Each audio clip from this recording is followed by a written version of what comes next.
السلام علیکم، آپ دیکھ رہے ہیں فتویٰ آن لائن۔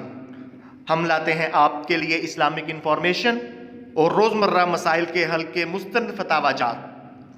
محترم ناظرین، آج کی اس ویڈیو میں ہم آپ کو روزے کی قضا اور کفارہ کے بارے میں بتائیں گے۔ روزے کی قضا اور کفارہ میں کیا فرق ہے، قضا اور کفارہ کب ادا کرتے ہیں۔ اس کے علاوہ مستند فتاوی جات کے ساتھ یہ بھی بتائیں گے کہ روزہ توڑنے کا کفارہ کیا ہوگا۔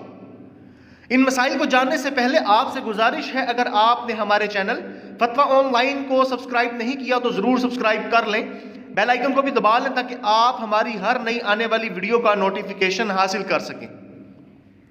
روزے کی قضا اور کفارہ کب لازم ہوتا ہے؟ رمضان کا روزہ نہ رکھنے یا نفلی روزہ رکھ کر توڑ دینے سے روزے کی قضا لازم ہو جاتی ہے۔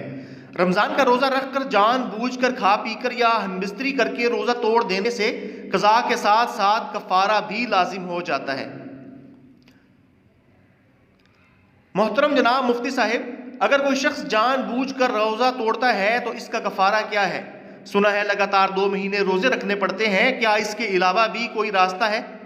جواب میں مفتی صاحب فرماتے ہیں، قصداً رمضان المبارک کا فرض روزہ توڑنے کا کفارہ تو یہی ہے جو سوال میں درج ہے، یعنی 2 مہینے تک لگاتار بغیر کسی ناغے کے روزے رکھے جائیں۔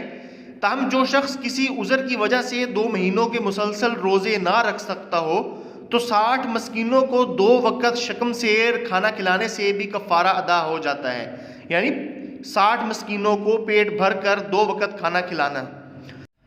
محترم ناظرین، مزید ایسے مسائل جاننے کے لیے آپ سے گزارش ہے، ہمارے چینل فتویٰ آن لائن کو ضرور سبسکرائب کر لیں، بیل آئیکن کو بھی دبا لیں تاکہ آپ ہماری ہر نئی آنے والی ویڈیو کا نوٹیفیکیشن حاصل کر سکیں۔